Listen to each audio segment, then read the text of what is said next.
नमस्कार. मालिकेच्या आजच्या भागामध्ये आपल्याला पाहायला मिळणार आहे की आजी ह्या मंदिरात गेलेल्या असतात आणि मंदिरात देवाच्या समोर हात जोडून त्या म्हणू लागतात की खरंच काल जे घडलं ना ते मला ना लीलाचा ते रूप पाहून खरं तर भीतीच वाटली होती. आता अभिराम चिडणार, नक्की काहीतरी होणार अशी मला भीती वाटत होती. पण अचानक अभिरामने जो चेंज झाला अभिराममध्ये तो मला खूपच अगदी नवल करणारा वाटला. कारण अभिराममध्ये जो बदल होता तो अगदी पाहण्यासारखाच होता असं आजी बोलत असतात. आजींचं असं म्हणणं असतं की अभिराममध्ये जो बदल झालेला होता तो खरंच वेगळा होता. कारण अभिराम हा नेहमीसारखा मला वाटला नाही.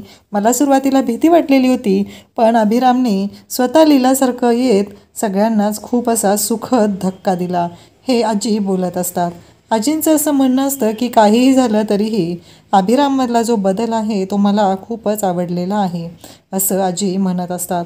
आजींना खूप छान वाटत असतं. फायनली कुठंतरी अभिराम आणि लीला एकत्र येत आहेत आणि देवा हे जे काही घडत आहे ना ते खूपच छान आहे असं आजींचं म्हणणं असतं. आजी देवाकडे मागणं मागत असतात की माझ्या अभिरामला आणि लीलाला लवकरात लवकर एकत्र आण. काही झालं तरी त्यांच्या दोघांमध्ये कसलंही अंतर येऊ देऊ नको. आता ते मनाने एकत्र आले पाहिजेत लवकरात लवकर असं आजींचं म्हणणं असतं. आणि आजी देवाचे आभार मानत असतात. त्यांना खूप छान वाटत असतं. कारण कुठेतरी असं झालेलं असतं की आजींच्या मनातली इच्छा पूर्ण झालेली असते. आजी खुश झालेले असतात आणि तेवढ्यातच एजे तिथे येतात. एजेंना तिथं पाहून तर आजींना धक्का बसतो. आजी म्हणतात, अभिराम तू आणि आज मंदिरात? तेव्हा अभिराम म्हणतो की नाही गाई, म्हणजे मी सकाळी उठलो पाहतोय तर तूही घरी नाही, त्याचबरोबर लीलाही घरी नाही. आणि मग मी विचार केला की हे टायमिंग तुझं मंदिरात जायचं आहे म्हणून मी मंदिरात आलेलो आहे असं एजे आजींना सांगत असतात. तेव्हा आजी म्हणतात, आत्ता लक्षात आलं माझ्या, हां मला कळत नव्हतं रे नक्की काय होत होतं ते, आता कळलेलं आहे. आणि मग हे सगळं जे काही घडत आहे ते पाहून आजी तर जाम खुश झालेले असतात. आजींना छान वाटत असतं. कुठंतरी एजे मनापासून लीलामध्ये गुंतत आहेत हे आजींच्या लक्षात येतं आणि त्या क्षणी आजी बोलूनही दाखवतात. आजी म्हणतात की अभिराम तुला माहिती आहे का? तेव्हा एजे म्हणतात काय झालं? तेव्हा आजी म्हणतात की तू लीलाच्या प्रेमात पडलायस. हे ऐकल्यानंतर एजे म्हणतात नाही तसं नाही आणि लाजू लागतात. तेव्हा आजी म्हणतात हे बघ, मी तुझी आई आहे आणि मुलाच्या वागण्यातला बदल आईपासून कधीच विसरू शकत नाही किंवा तिच्या डोळ्यातून जाऊ शकत नाही, तिच्या नजरेतून चुकू शकत नाही. कारण काहीही झालं तरीही तुझ्या वागण्यात जो बदल झालेला आहे तो मला दिसतो आणि तो चांगला बदल आहे, त्यामुळं काहीच प्रॉब्लेम नाही. पण तू तिला सांगितलेस का? तेव्हा एजे म्हणतात त्यात काय सांगायचं आहे, एजेंचं अगदी नॉर्मल असतं की मग कशाला सांगायचं आहे, म्हणजे एवढी काय गरज आहे सांगायची असे एजे म्हणत असतात. तेव्हा आजी म्हणतात की सांगितलं पाहिजे ना रे, तसं नसतंय. तेव्हा एजे म्हणतात की आता आमच्या दोघांचं लग्न झालेलं आहे, मग सांगायची काय गरज आहे असं एजेंचं म्हणणं असतं. परंतु आजी म्हणतात की तुला सांगावंच लागेल. मग एजे तयार होतात. तेवढ्यातच लीला तिथे आलेली असते आणि लीला म्हणते की काय झालं हे, तुम्ही माझ्याबद्दल बोलत होता का? तेव्हा ते थांबतात. इकडे आता कालिंदी जहागीरदारांच्या घरी आलेली आहे आणि मग लीला लीला एजे आहेत का आजी असं म्हणत कालिंदी ओरडतच आलेली असते. त्याचवेळी दुर्लक्ष्मी आणि सरस्वती वरून येत असतात आणि त्या म्हणतात ही बाई सकाळ सकाळ इथं आलेली आहे, आता काय राडा होणार आहे अजून असं त्यांच्या डोक्यात सुरू असतं. त्याचवेळी इकडे लक्ष्मी आणि सरस्वती दोघीजणी आलेले असतात. त्या म्हणत असतात तुम्ही कशाला आलाय? एजे नाही आहेत घरी आणि आजी मंदिरात गेलेले आहेत. तेव्हा दुर्गाही तिथे आलेली असते. दुर्गाचा तर चेहरा मोहरा पूर्ण बदलूनच गेलेला असतो. दुर्गाचं असं म्हणणं असतं की काहीही झालं तरीही या सगळ्या ज्या गोष्टी आहेत त्या व्यवस्थित पद्धतीनं हँडल करायच्या आहेत असं दुर्गाचं ठरलेलं असतं. मग दुर्गा शांतच असते. तेव्हा लगेचच इकडे कालिंदी म्हणू लागते की त्यात काय एवढं, एजे नसले आजी नसल्या तरी ह्या आहेत ना माझ्या रेऊच्या ननंदबाई. आणि मग सरस्वतीला मात्र कळत नसतं की ननंदबाई म्हणजे काय, कारण तिचा ना थोडासा प्रॉब्लेमच असतो. तिला मग लगेचच इकडे कालिंदी सांगते की अगं ननंदबाई म्हणजेच माझ्या रेऊच्या नवऱ्याची बहीण ही आहे ना, ह्या मोठ्या आहेत ना घरातल्या, त्यामुळं काहीच प्रॉब्लेम नाही. हे सगळं चाललेलं असतं. तर कालिंदी म्हणत असते की मी आलेली आहे लग्नाची बोलणी करायला. तेव्हा हे सगळेजण म्हणत असतात की तुम्ही असं काय करताय, कारण काहीही झालं तरी अजून घरात एजे लीला एजे त्याचबरोबर आजी कोणीही नाही, मग काय चाललेलं आहे हे सगळं. तेव्हा मात्र इकडे ह्यांची भांडणं सुरू असतात आणि मग कालिंदी म्हणत असते ह्या आहेत ना आणि एजेंनी मला शब्द दिलेला आहे. आता एजे लीला आजी मंदिरात आहेत. एजेंना आणि आजींना लीला म्हणत असते तुम्ही माझ्याबद्दल काही बोलत होता का? आजी म्हणतात नाही गं, जनरलच चालू होतं. तेव्हा मात्र मग लीला म्हणते नाही मला तसं वाटलं ना. कारण आजी म्हणतात कसं काय वाटलं तुला तसं? तेव्हा लीला म्हणू लागते की काय झालं माहिती आहे का, की जेव्हा ना मी आले ना तेव्हा तुम्ही बोलणं बंद केलं ना, म्हणून मला तसं वाटलेलं आहे. हे बोलल्यानंतर मात्र सगळ्यांनाच धक्का बसलेला असतो. कारण आजींच्याही लक्षात येतं की नक्कीच काहीतरी असा प्रॉब्लेम आहे आणि ज्यामुळं ही अशी बोलत आहे. परंतु लीला म्हणते की नाही मला तसं वाटलं म्हणून मी बोललेली आहे.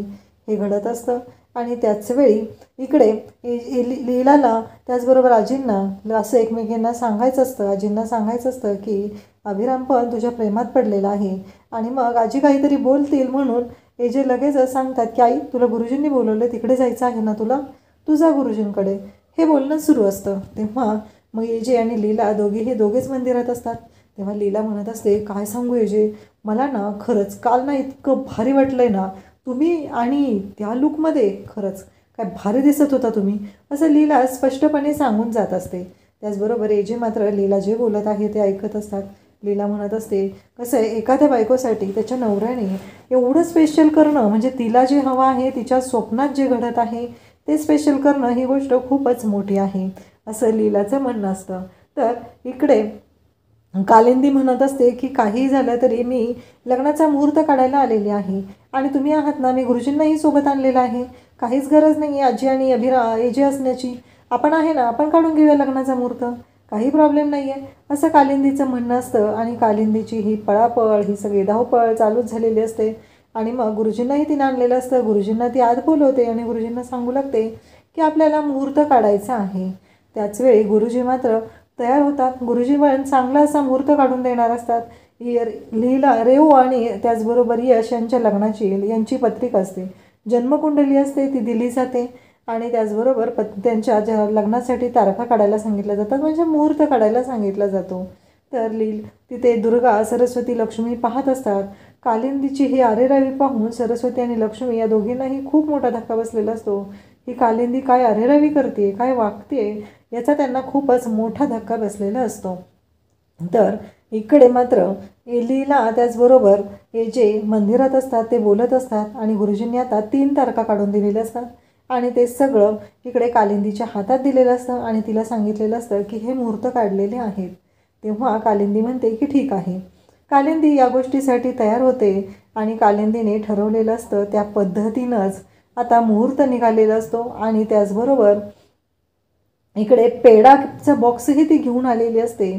तिचं असं म्हणणं असतं की काहीही झालं तरीही हा मुहूर्त निघालेला आहे तर आता पेढे तर वाटलेच पाहिजेत असं तिचं म्हणणं आहे. आणि मग कालिंदी सगळ्यांना पेढे देते.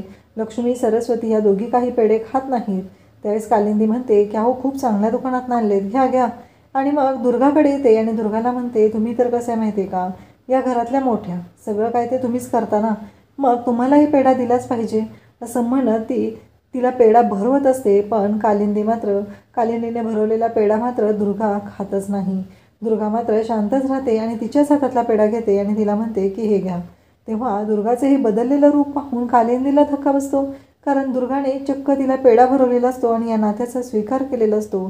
कालिंदीला तर अशी भीती वाटलेली असते की ही बाई आता माझं ऐकेल की नाही, पण इथं तर घडत वेगळंच असतं. त्याहीपेक्षा लक्ष्मी आणि सरस्वती या दोघींनाही खूप मोठा धक्का बसलेला असतो. कारण ह्या सगळ्या गोष्टी इतक्या विचित्र पद्धतीनं होतील असं त्यांनाही वाटलेलं नव्हतं. परंतु घडत मात्र वेगळंच असतं.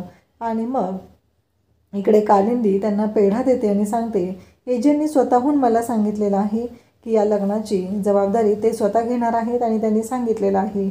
आणि मग इकडे दुर्गा मात्र पेढा घेते. तेव्हा कालिंदी म्हणू लागते की हे कसं शक्य झालेलं आहे, कारण दिवस कुठं उगवलं आहे, कारण यांनी पेढा घेतलेला आहे म्हणजे नक्कीच वेगळं काहीतरी घडत आहे असं कालिंदीच्या लक्षात येतं. आणि कालिंदी तिच्याकडे पाहत असते. पण कालिंदीचं म्हणणं काय आहे, ठीक आहे ना, म्हणजे आता तिला वाटलं, तिने घेतला पेढा, एवढं काय त्याच्यामध्ये, असं कालिंदीचं म्हणणं आहे. आणि इकडे एजे आणि लीला दोघंही मंदिरात आहेत. एजे म्हणतात की चल नमस्कार करूया. लीला म्हणते माझ्या नवऱ्याने माझ्यासाठी एवढं सगळं काहीतरी स्पेशल केलेलं आहे, त्या गोष्टीचा आनंद मला होणं हे स्वाभाविक आहे आणि मला त्यासाठी खूप आनंद झालेला आहे. काल तुम्ही सगळं हे फिल्मी स्टाईलने केलं. मला खरं तरी असं वाटायचं याआधी की फिल्मी स्टाईलने प्रपोज केलं पाहिजे, या सगळ्या गोष्टी घडल्या पाहिजेत. पण आज पहिल्यांदा असं वाटतंय की माझ्या आयुष्यात तुम्ही ते आहात, माझे राजकुमार बनून तुम्ही आलेला आहात आणि त्याचबरोबर माझ्या आयुष्यात ह्या सगळ्या चांगल्या गोष्टी घडू लागलेल्या आहेत. त्या फक्त आणि फक्त तुमच्यामुळे घडू लागलेल्या आहेत असं ती बोलत असते. तेवढ्यात आजी गुरुजींशी बोलतात आणि गुरुजींशी बोलून त्या पुन्हा येतात. तेव्हा एजे आणि लीला दोघंही देवाला नमस्कार करत असतात. तेव्हा आजी म्हणतात की देवा, काही झालं तरी ह्यांच्या दोघांच्या मनातल्या गोष्टी दोघांपर्यंत पोहोचू दे आणि त्यांना कळू दे की त्यांचं नक्की एकमेकांवरती किती प्रेम आहे, असं आजींचं म्हणणं असतं. आणि आजींनी ती व्यक्ती देवाकडे बोलूनही दाखवलेली असते. आणि त्याचबरोबर आजी म्हणतात की या दोघांना कधीही वेगळं होऊ देऊ नकोस. त्याचवेळी इकडे आता लीला आणि एजे दोघंही मंदिरात दर्शन घेतात.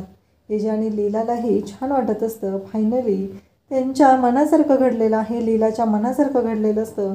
लीलाला वाटत असतं की एजेंच्या वागण्यातून, त्यांच्या बोलण्यातून मला नेहमी प्रेम दिसलं पाहिजे, असं तिचं म्हणणं होतं. पण ती म्हणते की आता एजे, तुम्ही मला सांगत नाही आहेत, पण तरीही मला माहिती आहे की तुमचं माझ्यावरती किती प्रेम आहे. मग आजी, लीला सगळेजण बाहेर येतात. मग आजींना लीला म्हणते की किती वाजले. तेव्हा आजींना विचारल्यावर आजी म्हणतात, अगं मला तर काय माहिती, बघ बरं किती वाजलेत. असं म्हणता क्षणी एजे लीला पाहते तर काय, ती म्हणते 10 वाजत आले, मला 10 वाजता एका ठिकाणी जायचं आहे भेटायला. त्याचवेळी एजेही तिथं असतात. एजे म्हणतात बाहेर जायचं आहे म्हणजे. तेव्हा लीला सांगते माझ्या स्कूलमधला फ्रेंड आहे ना, तो येतोय, मला त्याला भेटायला जायचं. लीला तिच्या मित्राला भेटायला जाणार म्हणून एजे ऑलरेडी जलद झालेले असतात. आणि आता एजे पण लीलाला म्हणतात की मीही तुझ्यासोबत येत आहे, मी तुला तिथे सोडतो. आता उद्याच्या भागात आपल्याला पाहायला मिळणार आहे की एजे आणि लीला दोघंही गाडीतून निघालेले असतात आणि मग लीलाच्या फोनवरती फोन आलेला असतो. हा सगळा आजी आणि लीला या दोघींचा प्लॅन असतो, कारण एजेंनी त्यांच्या प्रेमाची कबुली दिली पाहिजे, त्यासाठी लीला आणि आजींनी एकत्र येत हा प्लॅन केलेला असतो. एजे बोलणं ऐकत असतात. लीला म्हणत असते की हां तू आत बस, तू पोहोचलायस ना, हा म्हणे मी येते तिथं, असं म्हणत लीला बोलत असते. एजे पाहत असतात. एजे म्हणत असतात की लीला ठीक आहे. आणि मग एजे म्हणतात की मी तुला सोडायला येतोय, गेटपर्यंत येतोय, असं एजेंनी सांगितलेलं असतं. इकडं आजींना लीला सांगत असते की हो गेटपर्यंत येणार आहेत सोडायला. तेव्हा आजी हसत असतात आणि म्हणत असतात की आपला प्लॅन वर्क होणार आहे. आणि मग एजे आता लीलाला म्हणतात की चालेल तू तर आले, मी गाडी पार्क करून. आता एजे गाडी पार्क करायसाठी जातात आणि लीलाला धक्का बसतो, कारण एजे तिथं आले तर मण्या कुठून आणणार आहे मी, कारण मण्या तर तिथं नाहीच. हॉटेलमध्ये कोणाला आणू. हॉटेलमध्ये जाऊन लीला तिथे टेबलवरती बसलेली असते आणि मग विचार करू लागते की आता काय करायचं. आणि विचार, पार्टनर तू काहीतरी कर कर असं म्हणत असते. आणि तेवढ्यातच तिला आवाज येतो की एक्सक्यूज मी. आणि मग ती वरती पाहते तर एक व्यक्ती आलेली असते. तर ती व्यक्ती दुसरी तिसरी कोणी नसून विक्रांत असतो. आणि विक्रांत हा वेश बदलून आलेला असतो. आता विक्रांत नक्की लीनं काय राडा घालणार हे आपल्याला पुढे पाहायला मिळणार आहे. अशाच अपडेटसाठी चॅनलला सबस्क्राईब करा. थँक्यू.